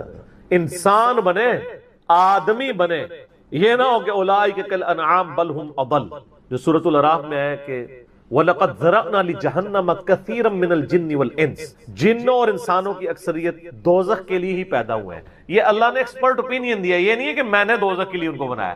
ساتھ یہ ہے کہ ہم نے ان کو کام دیے تھے، یہ سنتے نہیں، سننے کا سا نہیں سنتے، آنکھیں دی تھی دیکھتے نہیں، دیکھنے کا سا دیکھتے نہیں، یعنی عبرت والا، اور عقل دی تھی، دل دیے تھے. آپ عقل کر لیں ترجمہ، دل کر لیں، وہ سوچتے نہیں ہیں. اولئک کالانعام بل هم اضل، یہ تو چوپایوں کے مانند ہے بلکہ ان سے بھی بدتر ہیں، جو آنکھ کان اور عقل کو یوز کر حق بات تک نہیں پہنچتے. ولا تقف ما ليس لك به علم، 10 کمانڈمنٹس میں سے 9 کمانڈ کیا ہے؟ سورہ بنی اسرائیل آیت نمبر 36. انسان کسی چیز کی پیروی اس وقت تک مت کرنا جب تک تجھے اس کے بارے میں ڈیفینیٹ علم حاصل نہ ہو جائے.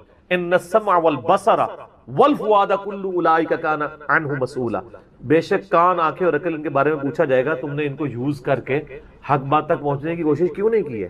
اچھا ہم کوشش ماشاءاللہ کر رہے ہیں لیکن دنیا میں حق بات تک پہنچنے. میں آپ سے ایک چھوٹا سا سوال کرتا ہوں، آپ موٹر بائک پہ جا رہے ہو، دن کے وقت آپ نے ہیڈ لائٹ کھولی ہوئی ہو، سامنے سے آپ کو کوئی یوں اشارہ کرے تو آپ اسے گالی سمجھیں گے؟ فوراً ہیڈ لائٹ آف کریں گے. لیکن معذرت کے ساتھ آپ کوئی دینی غلطی کر رہے ہو اور آپ کو کوئی ہائی لائٹ کرے تو آپ اس دینی غلطی کے ہائی لائٹ ہونے کو اسی اشاری کی طرح سمجھیں گے یا آگے سے اس کو پڑھ دیں گے زیادہ تو یہی ہوتا ہے، پڑھ جاتے ہیں. اسی لیے لوگ اکثر لوگ بتانا ہی چھوڑ گئے ہیں. وہ کہتے ہیں یار کہ دسیے کتنے بوڑھے ہو چکے ہیں، وضو کرنے کا طریقہ نہیں، یہاں تک صرف بازو اوپر کیا ہوتا ہے، ان کو پتہ نہیں کہ کون یوں سمیت دھونا ہے. سال لوگ دیکھ رہے ہوتے ہیں، کہتے ہیں یار چھوڑ. حالانکہ وہی بندہ اس وقت گڑھے میں گرنے لگے نا تو کتنے لوگ اس کو پکڑانے کے لیے آ جائیں گے، کیونکہ وہ فزیکلی نظر آ رہا ہوگا نا. آخرت کا گڑھا نظر نہیں آ رہا نا، انسان کہتا ہے خیر ہے. یہی ہمدردی ہماری آخرت کے پوائنٹ آف ویو سے بھی ہونی، اور یہی حوصلہ ہمیں سننے کے اعتبار سے بھی ہونا چاہیے. میں اکثر کہتا ہوں کہ دنیا میں اگر آپ کو گالی دے کے بھی آپ کے دنیا کے نفع کی کوئی بات کرے نا، فلانا ٹنگیا تو اتنے بیٹھے ہیں، ادھر تو اناؤنسمنٹ ہوئی ہے کہ جناب جو اپنا شناختی کارڈ لے کے آ جائے تو اس کو راشن فری مل رہا ہے، تو آپ کو اس دوست کی گالی یاد آئے گی کہ یار بڑی مہربانی، بعد میں بھی آ کے بھی شکریہ ادا کریں گے. لیکن وہی دوست آپ کو پیار محبت سے بات سمجھائے کہ یار یہ تم غلط کر رہے ہو، آپ اس کو کتے کی طرح پڑ جاتے ہیں. اور کوئی نہیں تو کہتے ہیں اس کو تمیز ہی نہیں بات کرنے کی. دنیاوی طور پہ وہ گالی نکال کے بھی دنیاوی فائدے کی بات کرے تو آپ تمیز کو نہیں دیکھتے، اور آپ کے آخرت کے فائدے کی بات وہ لجاجت سے بھی کرے تو آپ کہتے ہیں تمیز سے نہیں بات کر رہا. اصل میں آپ نے خود کبوتر کی طرح آنکھیں بند کی ہوئی ہیں. بلی کو غائب کرنا چاہتے ہیں لیکن بلی غائب نہیں ہوگی، تھوڑی دیر بعد آپ کی گردن مروڑ لے، بولے اعوذ باللہ تعالیٰ. یعنی یہ ایک انسان کے اوپر ایک موت کی تلوار تو لٹک رہی ہے.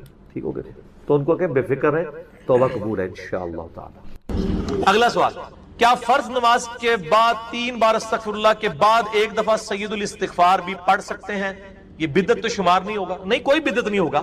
صحیح مسلم میں حدیث ہے کہ نبی علیہ السلام فرض نماز کے بعد 3 دفعہ استغفر اللہ پڑھتے تھے اور پھر ایک دفعہ پڑھتے تھے اللہم انت السلام و منک السلام تبارکت یا ذا الجلال والاکرام. اور بخاری اور مسلم دونوں میں ہے کہ فرض نماز کا مکمل ہونا نبی علیہ السلام کی ہم تکبیر کی آواز سے پہچانتے تھے، یعنی بلند آواز سے آپ اللہ اکبر کہتے تھے. پہلے ایک دفعہ اللہ اکبر بلند آواز سے کہنا ہے، پھر 3 دفعہ آہستہ آواز میں استغفر اللہ. یہ ہمارے اہل حدیث بھائی جو ہیں اس سنت پہ عمل کر رہے ہیں، لیکن وہ استغفر اللہ بھی اونچا بولتے ہیں. استغفر اللہ اونچا بولنا خلاف سنت ہے، صرف اللہ اکبر بلند آواز. اور دوسری طرف علماء عرب ہیں، انہوں نے اپنے اذکار کارڈ میں سے اللہ اکبر نکال ہی دیا ہوا ہے، وہ صرف استغفر اللہ پڑھتے ہیں. اور جب ان سے پوچھیں کہ یار اللہ اکبر نہیں پڑھتے، وہ کہتے ہیں نہیں، یہ جو بخاری مسلم میں ہے نا کہ نبی علیہ السلام بلند آواز سے تکبیر پڑھتے تھے، تو تکبیر سے مراد استغفر اللہ ہے. دیکھیں آپ بندہ کو ضد میں، استغفر اللہ کس عربی ڈکشنری میں تکبیر ہے؟ اگر آپ نہیں مانتے تو ہم آپ کو علم الکلام اور فقہ والا جواب دیتے ہیں. بخاری مسلم میں حدیث ہے، حضرت ابو ہریرہ کہتے ہیں کہ نبی علیہ السلام جب نماز شروع کرتے تو تکبیر کہتے، جب رکوع میں جاتے تو تکبیر کہتے، جب رکوع سے سر اٹھاتے تو سمیع اللہ لمن حمیدہ ربنا ولک الحمد کہتے، جب سجدے میں جاتے تو تکبیر کہتے، جب سجدے سے سر اٹھاتے تو تکبیر کہتے. تو کیا وہ استغفر اللہ کہتے تھے؟ کہتے نہیں، وہ اللہ اکبر ہی ہوتا تھا.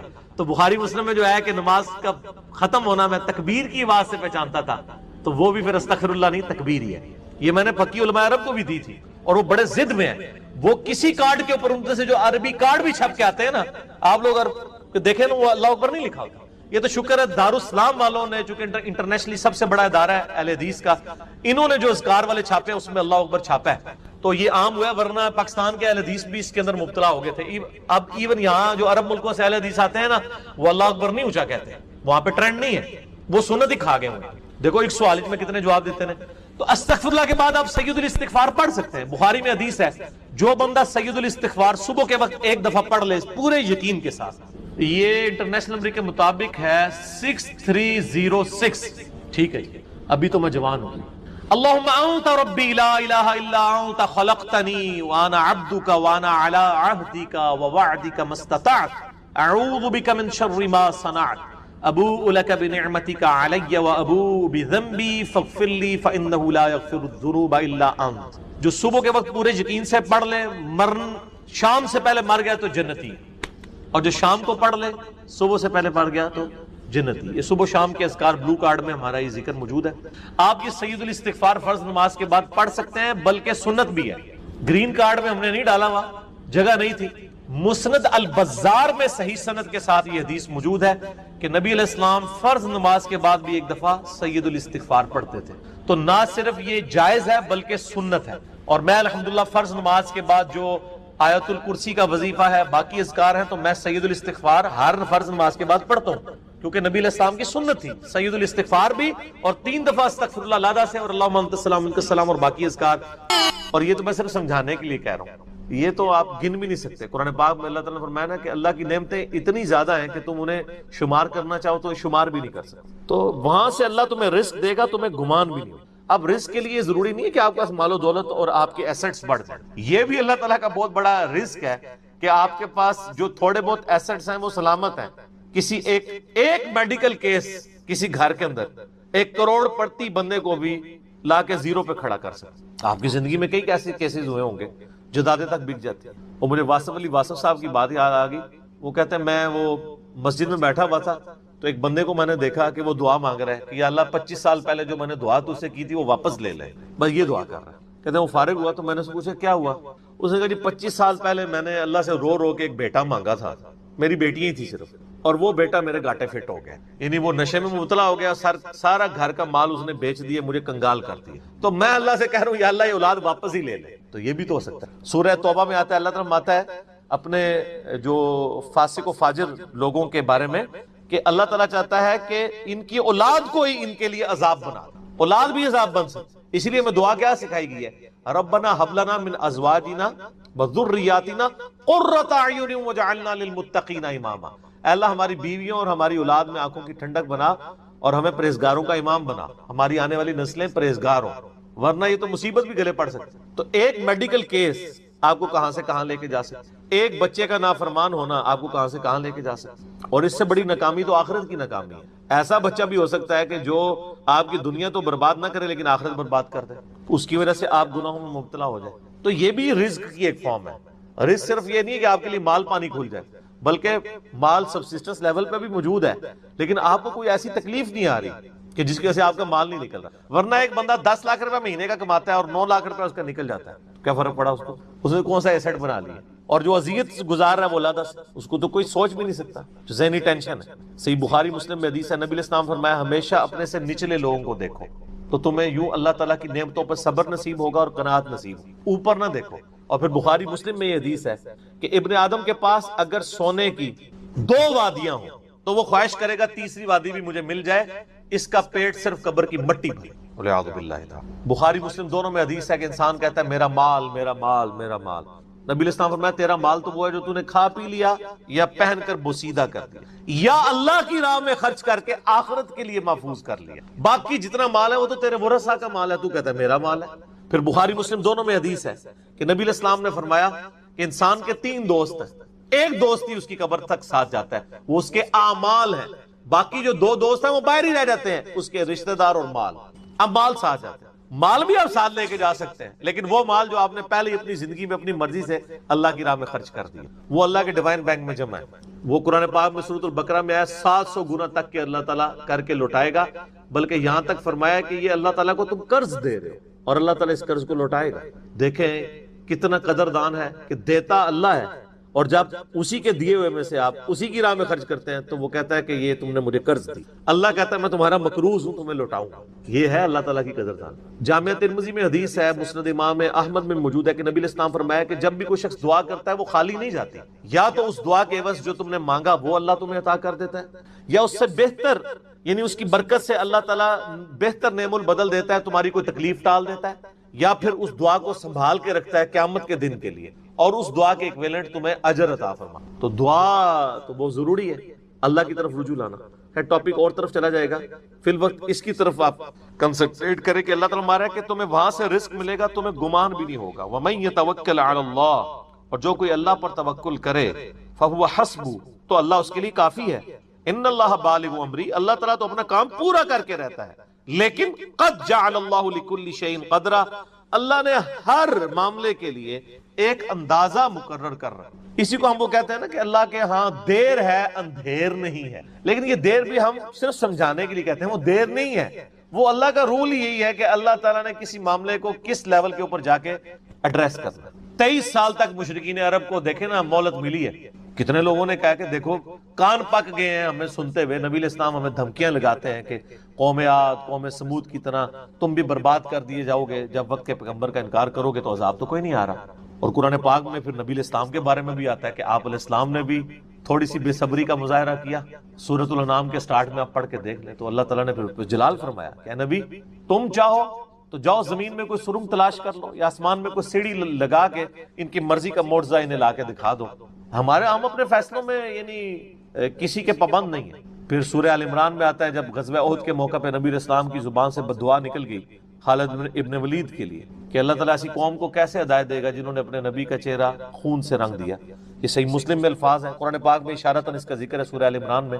اللہ تعالیٰ نے فرمایا کہ نبی آپ کو کوئی اختیار نہیں ہے, اللہ تعالیٰ چاہے تو ان کو ہدایت بھی دے. ہائے ہائے, یہ اللہ کے فیصلے ہیں, یہ کسی انسان کا کوئی فیصلہ نہیں. تو اب ان آیات کی روشنی میں بزرگ تو کسی کھاتے بھی نہیں بنتے. لوگ بزرگوں کو لے کے بیٹھ رہے ہوتے ہیں, یہ بزرگ دعا کریں گے, بزرگ کر دیں گے. بزرگوں نے کیا کرنا ہے؟ یا تو نبی الاسلام کے بارے میں فرمایا جا رہا ہے کہ آپ کو کوئی اختیار نہیں ہے, اللہ تعالیٰ چاہے تو بخش دے, اللہ تعالیٰ چاہے گرفت فرمائے, اللہ تعالیٰ چاہے ڈھیل دے.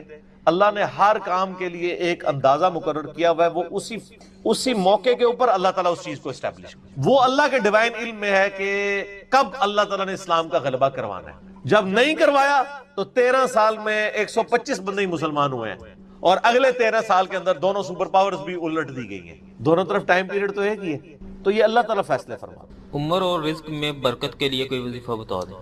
اس میں نے بتا دیا نا, صحیح بخاری مسلم دونوں میں حدیث ہے. نبی صلی اللہ علیہ وآلہ وسلم نے فرمایا جو شخص یہ چاہے کہ اس کے رزق میں برکت کر دی جائے, عمر دراز کر دی, تو اپنے رشتہ داروں کے ساتھ اس نے, لیکن یہ بھی تقدیر میں لکھا ہوا ہوگا کہ وہ کرے گا تو یہ ہو جائے گا, تو اسی کو توفیق ملے گی نا. تو اللہ تعالیٰ اس کی عمر میں برکت صرف یہ نہیں ہے کہ ایک بندہ 60 سال کا ہے تو اب 100 سال پہ مرے. کئی 100 سال کی زندگی پاتے ہیں اور کام چوانی کا بھی نہیں کر کے مرتے, اور بعض لوگ 50 سال میں اتنا کام. امام شافی کی عمر 55 سال تھی صرف جب فوت ہوئے ہیں. چلو شافی کو تو چھوڑ دیں, اس سے پہلے آ جائیں. عمر بن عبدالعزیز 38 سال کی عمر میں فوت ہوئے ہیں. 38 سال کی عمر میں 3 براعظموں پہ ایسے نقوش چھوڑ گئے ہیں کہ آج دنیا حیران ہے. تو ان کو تو عمر بھی کوئی نہیں ملی. یہ نہیں ہوتا کہ آپ کو عمر کتنی ملی ہے, آپ نے اس عمر میں کیا کیا ہے. آپ اللہ تعالیٰ آپ کو اسی ٹائم میں اتنی برکت. میں اپنے لیے آپ کو بات کرتا ہوں, میں کسی کیا بات کروں, میری زندگی خود اس چیز کا نمونہ ہے. آج جب لوگ یہ نہیں کہتے ہیں یار اس نے اتنے ویڈیوز چڑھا دی ہیں, کتنے بیٹھ کے ریکارڈ کرانا رہنا, حالانکہ ہفتے میں ایک ریکارڈ ہوتی ہے, روزانہ ہوتی بھی نہیں ہے. لیکن کنسسٹینسی کے ساتھ, اللہ کی مدد کے ساتھ آپ اگر یہ کام لے کے چلتے رہیں تو slow and steady wins the race. تو آج چیزیں آپ دیکھ لیں, ہزاروں کی تعداد میں آپ کے سامنے, اور یہ حالات اللہ تعالیٰ فیوریبل کرتا ہے. میں یقین کریں, میں اپنے بھائیوں کو کہتا ہوں, میں جب بھی درس, ابھی آج کا درس میں نے کرنا تھا نا, وہ ہندو کا جواب دینا تھا, تو میں نے پورے ہفتے سے دعائیں شروع کی ہوئی تھی, اللہ زندگی دے دیں, حالات فیوریبل ہو جائیں, ٹرانسفارمر بھی نہ اڑے ہمارا, جنریٹر بھی چلتا رہے, سارے معاملات چلتے رہے, اور فرحان بھائی بھی ٹائم پہ آ جائیں, ٹھیک ہو گیا جی, کالر مائک بھی چل جائے, کیمرے کی بھی بیٹری چارج ہو, ساری چیزیں. یہ میں جو چیزیں میرے اختیاروں میں کر کے, یا اللہ تو نے کرمانی ریکارڈنگ, میں تو کچھ بھی نہیں. اپنے پورے ریسورسز مینج کر کے بھی اللہ پہ نظر ہوتی ہے. حالانکہ میرے دوستوں کو پتا ہے میں کتنا وہمی ہوں. میرے آفس میں بھی نا, جب سب سے مشکل کوئی ٹاسک میرے والے کیا جاتا ہے اور وہ ہمارے باس کہتے ہیں یار اس کو دے کے تم بھول جاؤ, پھر وہ کام کر کے آپ کو بتائے گا. تو کیوں میں وہمی ہوں, جس کام میں ہاتھ ڈالتا ہوں نا, میں دنیاوی اعتبار سے ہر چیز اس کے حوالے سے مینج کرتا ہوں, لیکن ساتھ مسبب الاسباب پہ نظر ہوتی ہے کہ یا اللہ یہ جو کچھ میں کر رہا ہوں نا, یہ تو میں اسباب کر رہا ہوں نا, میرے ساتھ کوئی بھی پرابلم ہو سکتی, کسی کے ساتھ کوئی این ٹائم, یعنی اس کے اوپر فیملی کے اوپر کوئی ایسا ایشو آ سکتا ہے کہ درس کینسل کرنا پڑ جائے, ہو سکتا ہے نا. جس طرح ایک بار یعنی اچانک جو ہے وہ یعنی ہمارا درس کینسل ہو گیا تھا, عثمان بھائی کی والدہ فوت ہو گئی تھی, ہمیں اپنا درس کینسل کرنا پڑا, ایگزیکٹ اسی دن ہی ہو گیا اس طرح. تو وہ حالانکہ ہمارا درس پورا تیار, مسئلہ 41 اس دن ریکارڈ ہونا تھا, کئی سال پہلے کی بات. کس سال کی بات ہے یہ؟ 5 سال پہلے کی بات ہے. تو اپنا ہر چیز مینج کی تھی, لیکن اینڈ ٹائم پہ کوئی مسئلہ کھڑا ہو گیا. میرے اپنے بھی کئی کلوز ریلیٹیو فوت ہوئے ہیں, لیکن اللہ کا شکر ہے اتوار مطلب وہ درس سے 1-2 دن آگے پیچھے ہی ہوئے ہیں. تو اللہ تعالیٰ نے یعنی معاملات کو سیٹل کر دیا. یہ ساری چیزیں سر فیوریبل ہونا, پھر تو یہ وہ سوال کی طرف ہوں کہ رشتہ داروں سے اس نے سلوک کریں, اللہ تعالیٰ رزق میں اضافہ کرے گا, عمر میں اضافہ کر دے گا, یعنی برکت ڈال دے گا, تھوڑی چیز بھی کفایت کر دے گی. ابو داؤد میں ایک حدیث ہے, ایک صحابی کہتے ہیں میری ماں فوت ہوگی, فرمایا اپنی خالہ کے ساتھ اس نے, ٹھیک ہو گیا. تو یہ رزق کے بڑھنے کا ذریعہ. باقی دعا تو ایک ہی ہے, اللہم ربنا آتینا فی الدنیا حسنہ وفی الآخرۃ حسنۃ وقنا عذاب النار. یہ دنیا کے ہر کام کے لیے دعا ہے, رزق کی برکت کے لیے, اولاد کے لیے, اولاد کے اچھے مستقبل کے لیے, لڑائی جھگڑا ختم کرنے, دنیا کی ہر چیز اس میں داخل ہے. کیوں؟ ربنا آتینا فی الدنیا حسنہ, دنیا میں ہر چیز حسنہ عطا کر دے, بہتر, اور آخرت کی ہر چیز داخل ہے. وفی الآخرۃ حسنہ, آخرت میں قبر بھی شامل ہے, میدان حشر بھی, میدان عدل بھی. یہ وقنا عذاب القبر, وقنا عذاب الحشر, یہ کہنے کی ضرورت نہیں ہے. بخاری مسلم میں حدیث ہے جو مر گیا اس کی قیامت قائم ہوگی, وہ آخرت میں داخل ہوگا. اس میں سب کچھ ہے. اس میں ایک صحیح مسلم کی حدیث میں بتا دیتا ہوں, ایک صحابی تھے, بیماری کی وجہ سے اتنے کمزور ہو گئے کہ چڑیا کی طرح ان کا جسم ہو گیا. یہ آپ کو دعا والے چیپٹر میں مشکات میں دوسری جلد میں بھی یہ حدیث صحیح مسلم کی. نبی صلی اللہ علیہ وآلہ وسلم عیادت کے لیے آئے, آپ نے حالت دیکھی, آپ نے فرمایا وہ تو اللہ سے کیا مانگتا ہے, آپ کو پتہ چل گیا کہ مسئلہ کوئی گمبھیر ہے. کیا یا رسول اللہ میں اللہ سے ایک ہی دعا کرتا ہوں کہ یا اللہ جو تو نے مجھے آخرت میں عذاب دینا ہے نا وہ دنیا میں نعوذ باللہ من ذالک اللہم اجرنا من النار. نبی صلی اللہ علیہ وسلم نے فرمایا سبحان اللہ، اللہ پاک ہے غلطیوں سے. اس کا مطلب یہ ہوتا ہے یہ انسان ہی غلطیاں کرتا ہے. اور تو اللہ سے یہ چیز مانگ رہا ہے اور تیرے اندر ہمت ہے کہ تو آخرت کیا دنیا کا بھی اللہ کا عذاب برداشت کر سکے. اور تجھے تو چاہیے تھا تو دعا کرتا اللہم ربنا آتینا فی الدنیا حسنہ وفی الآخرۃ حسنۃ وقنا عذاب النار. وہ دنیا اور آخرت میں. یہ فنیٹک وہ صوفیہ والا کنسیپٹ نہیں. ٹھیک ہے کہ دنیا میں گگڑے بن کے رہو اور اس طریقے سے جوئیں بھی ڈلی رہے اور کپڑے بھی اتارے رکھو اور پہنچے ہوئے بزرگ یہ پتہ لگا کتنے پہنچے نا. ٹھیک ہے. تو وہ صحابہ کہتے ہیں جب انہوں نے یہ دعا کی نا تو چند ہی دنوں میں وہ اس طرح صحیح ہو گیا جیسے مردہ زندہ ہو جاتا ہے اس دعا کرنے کی. دنیا کی ہر بھلائی کیوں بندہ نے پیپروں میں پاس ہونا یہ دعا کرے لیکن صرف دعا کی کوشش بھی کرے گا، کوشش کے بعد دعا کرے. دونوں چیزیں پہلے ہیں. کوئی شخص اپنے اوپر خود تقدیر غالب کروا دے نا پھر دعا کچھ نہیں کرتی ہے. یعنی ایک بندہ کہے کہ میں بسم اللہ پڑھ کے ساکٹ میں 2 انگلیاں ڈال دوں، وہ آپ نے اپنے اوپر تقدیر خود غالب کرا لی ہے. آپ کہیں میں بسم اللہ الذی لا یضر دعا پڑھ لوں اور جا کے میں جناب کوبرا سانپ کے آگے ہاتھ ایسے کر دوں تو سر وڑ لے گا تو ہم چھڑے گا نہیں، کیونکہ آپ نے خود اپنے اوپر تقدیر غالب کروائی نا. جب آپ اپنے اوپر خود تقدیر غالب کرواتے ہیں آپ بسم اللہ الذی لا یضر پڑھ کے یہ تو نہیں کہ اسٹیئرنگ سے ہاتھ اٹھا لیں اور آنکھیں بند کر لیں تو جا کے ٹھوکیں گے سیدھے. جب کوئی شخص خود تقدیر غالب کرواتا ہے پھر دعا کچھ نہیں کرتی. اس کی دعا ہے تدبیر کے ساتھ، کیونکہ اس طرح دنیا کا نظام نہیں چل سکتا تھا نا. تو یہ ان دعاؤں کا یہ ہوگا کہ جو ناگہان، اسی لیے آپ دیکھیں حدیث کے الفاظ کیا ہیں کہ ناگہانی آفت، خود لائی ہوئی آفت نہیں، ناگہانی آفت. آپ جا کے سانپ کے بل میں جا کے ہاتھ کو سیڑ دیں اور آپ کے میں نے پڑھا اعوذ بکلمات اللہ التامات من شر ما خلق، کچھ بھی نہیں ہونا کیونکہ آپ نے اس دعا کی خود وائلیشن کر دی. ناگہانی آفت ٹلے گی. ٹھیک ہو گیا. اور جو آپ اپنے اوپر خود طاری کریں گے وہ نہیں ٹلنے، وہ اس طریقے سے نہیں ٹلے. اس لیے یعنی یہ دعائیں وغیرہ پڑھیں اس کے بعد تدبیر بھی کیا کریں. ویسے ہم باقی معاملات میں کرتے ہیں. کسی شخص نے صرف دعا پڑھ کے اپنا پیٹ نہیں بھرا نہ پیاس بجھائی ہے، ہمیشہ کھانا بھی کھاتے ہیں پانی بھی پیتے اور ان کو کہتے ہیں اسباب بھی ساتھ رکھتے. ٹھیک ہو گیا. وما من دابۃ فی الارض، اور زمین پہ چلنے پھرنے والی کوئی بھی مخلوق ایسی نہیں ہے الا علی اللہ رزقها، مگر یہ کہ اس کا رزق اللہ کے ذمہ کرم کے اوپر ہے. ہمیں تو چند ایک مخلوقات نظر آ رہی ہیں نا جن کا رزق آپ دیکھ رہے ہیں. ابھی اگر آپ کو ویل مچھلی کا رزق بتایا جائے جو پیسیفک میں اور اٹلانٹک میں آج بھی ہزاروں کی تعداد کے اندر ہے، ایک چھوٹی ویل مچھلی بھی ایک وقت کا 500 کلو گوشت کھا جاتی ہے. 500 کلو. اور جو بڑی ویل مچھلی ہیں وہ تو آپ چھوڑ دیں، 30 ہاتھیوں کے برابر بھی ویل مچھلی ہے. اتنی بڑی بڑی ویل مچھلی ہیں، 30 ہاتھی 30 ان کے برابر ایک ویل مچھلی.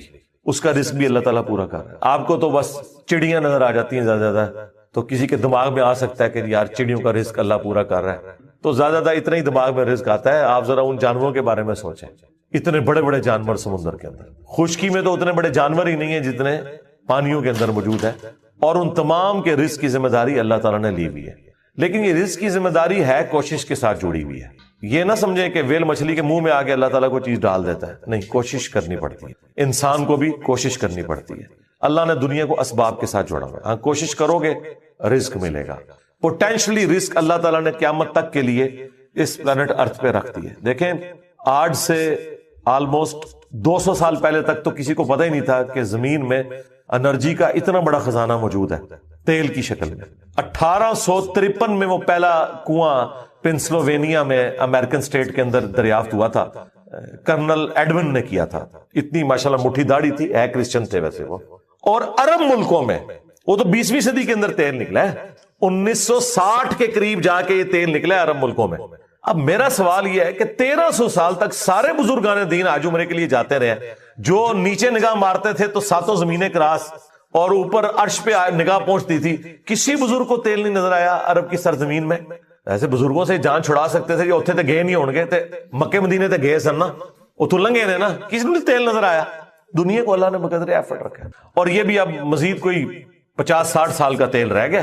پھر آنے والی دنیا ذکر کرے گی کہ انسانیت نے 250-300 سال ایسے دیکھے ہیں کہ اللہ نے ان کو ایک ایسا خزانہ دیا تھا کہ جس کو یوز کر کے ٹرینیں چلتی تھیں، ہوائی جہاز اڑتے تھے اور وہ زمین سے تیل نکلا تھا. بعد کے لوگوں کے لیے تو ابھی پرابلم ہے ظاہر ہے، اسی لیے تو اب بیٹریوں کی طرف، سولر کی طرف شفٹ ہو رہے ہیں. لیکن بہرحال سولر ہو یا بیٹریاں ہوں وہ تیل کا تو مقابلہ نہیں کر سکتی. آپ کو 1 لیٹر پٹرول جو انرجی دیتا ہے وہ انرجی بنانے کے لیے تو آپ کو کتنا بڑا ایریا چاہیے سولر پینلز کا، تب وہ انرجی ملے گی. تو اس کے لیے تو پھر آپ جہاز جو سولر والے انہوں نے بنائے بھی ہیں نا، وہ اتنے بڑے بڑے جہاز ہیں اور مسافر اس میں تھوڑے سے ہی بیٹھتے ہیں. یہ جو بوئنگ 747 یا ایئر بس 380 جو 500 مسافروں کو لے کے جا رہی ہے، اس کی انرجی اگر آپ کو سولر پینل سے کرنی پڑ جائے